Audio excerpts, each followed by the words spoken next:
Despair and the grotesque. Among the many forms of the grotesque, I find the one whose roots are steeped in despair more unusual and complex. The other forms have less intensity. It is important to note that the grotesque is inconceivable without the intensity of feeling, and what intensity is deeper and more organic than despair?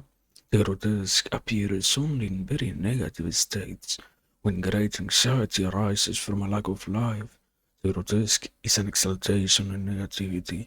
There is a mad lounge towards negativity that a bestial, agonizing grimace when the shape and lines of the face are contorted into strangely expressive forms, when the look in one's eyes changes with distant light and shadow, and one's thoughts follow the curve of similar distortions.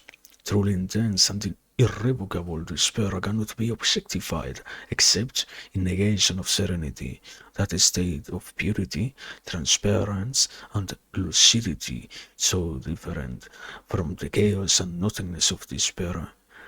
Have you ever had the brutal and amazing satisfaction of looking at yourself in the mirror after countless sleepless nights?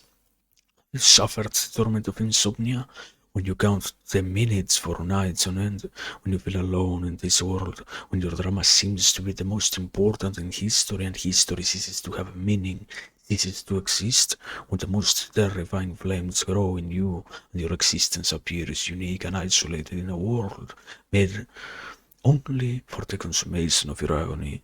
You must have felt those moments as countless and infinite as suffering in order to have a clear picture of the grotesque when you look at yourself in the mirror. It is a picture of total strain, a tense grimace to which is added the demonically seductive pallor of a man who has struggled along horrible, dark precipices. Isn't this grotesque expression of despair similar to a precipice? It has something of the abysmal maelstrom of great depths, the seduction of the all-encompassing infinite to which we bow as we bow to fatality. How good it would be if one could die by throwing oneself into an infinite void. The complexity of the grotesque born out of despair resides in its capacity to indicate an inner infinity and to produce a paroxysm of the highest tension. How could this intense agony manifest itself in pleasant linear curves and formal purity?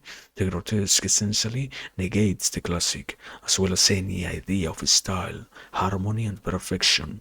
It is evident to anyone who understands the multiple forms of inner drama that the grotesque hides secret tragedies indirectly expressed. Whoever has seen his face grotesquely disfigured can never forget it, because he will always be afraid of himself.